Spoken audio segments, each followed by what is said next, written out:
இந்த வீடியோவில் எப்படி நம்ம உங்கள் லேப்டாப்பில் காமிக்காதது இந்த இதை நம்ம எப்படி ஷோ பண்ண வைக்க போகிறது அப்படிங்கிறத நம்ம இந்த வீடியோவில் பார்க்க போகிறோம். ஸோ இந்த ஸ்டெப்பை ஃபாலோ பண்ணுங்கள். ஸோ ஃபஸ்ட் நம்ம நார்மலாக நம்ம இந்த இதை கிளிக் பண்ணுவோம், ஓகேவா? ஸோ இதை நீங்கள் கிளிக் பண்ணிட்டு நீங்கள் எக்ஸ்பேண்ட் கொடுக்கணும். ஸோ நீங்கள் எக்ஸ்பேண்ட் கொடுத்துட்டு இங்கே பார்த்தீங்கன்னா உங்களுக்கு வந்து இங்கே ப்ரொஜெக்ட்னு இருக்கும். ஸோ நீங்கள் ப்ரொஜெக்ட் கொடுத்த உடனே உங்களுக்கு என்ன ஆகும்னா இங்கே வந்து இப்படி வரும். இதில் வந்து நீங்கள் கனெக்டிவ் ஒயர்லெஸ் டிஸ்பிளே கொடுக்கணும். ஸோ நீங்கள் கொடுத்ததுக்கப்புறம் இங்கே பார்த்தீங்கன்னா இந்த ப்ரொஜெக்ட் திஸ் பிசி அப்படிங்கிற அந்த ஆப்ஷனும் இருக்காது. அதுக்கப்புறம் உங்களுக்கு வந்து அது எல்லாமே டிசேபிளாக இருக்கும். ஸோ அதை எப்படி நம்ம எனேபிள் பண்ணணும் அப்படிங்கிறத நம்ம பார்க்க போகிறோம். ஸோ ஜஸ்ட் நீங்கள் வந்து செட்டிங்ஸ் ஓப்பன் பண்ணிக்கோங்க. செட்டிங்ஸ் ஓப்பன் பண்ணிட்டு இங்கே பார்த்தீங்கன்னா உங்களுக்கு சிஸ்டமில் பார்த்தீங்கன்னா உங்களுக்கு இங்கே இருக்கும். ஸோ இங்கே ப்ரொஜெக்ட் திஸ் பிசியில் வந்து உங்களுக்கு இதெல்லாம் வந்து ஆட்டோமேட்டிக்காக டிசேபிள் ஆன மாதிரி இருக்கும். ஸோ இதை நம்ம எப்படி எனேபிள் பண்ணணும்னா ஜஸ்ட் நீங்கள் ஹோம் வந்துடுங்க.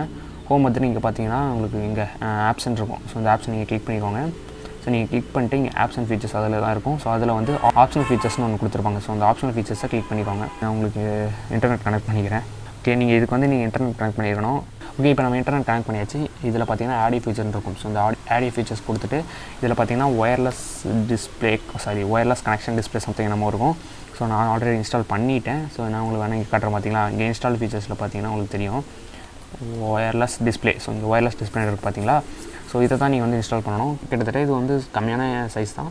ஸோ நீங்கள் இன்ஸ்டால் பண்ணிவிட்டு ஒரு டைம் சிஸ்டம் ரீஸ்டார்ட் பண்ணிக்கோங்க. அப்போ தான் கொஞ்சம் ஸ்மூத்தாக ஒர்க் ஆகும். ஸோ இப்போ நீங்கள் வந்து சிஸ்டமில் போய் பார்த்தீங்கன்னா இங்கே இந்த ப்ரொஜெக்ட் திஸ் பிசியில் இதெல்லாம் வந்து எனேபிள் ஆகிக்கும். ஸோ இதில் வந்து நீங்கள் ஆல்வேஸ் அவைலபிள் எவ்ரிவேர் இது கொடுத்துவாங்க. ஸோ இதை எப்படி பண்ணணும், அதாவது மிரர் காஸ்டிங் எப்படி பண்ணணும்னா நான் ஒரு வீடியோ போட்டிருக்கேன். அந்த வீடியோ லிங்க் டிஸ்கிரிப்ஷனில் இருக்குது, மேலே ஐகார்ட்லேயும் கொடுக்குறேன். ஸோ செக் பண்ணி பாருங்கள், உங்களுக்கு புரிஞ்சிடும். ஓகே, இந்த வீடியோ இதோட என் பண்ணிக்கலாம். ஏதாச்சும் டவுட்ஸ் இருந்ததுன்னா கமெண்ட் பண்ணுங்கள். இன்ஸ்டாகிராமில் வந்து எனக்கு டேரெக்டாக வந்து மெசேஜ் பண்ணுங்கள். ஓகே, பாய்.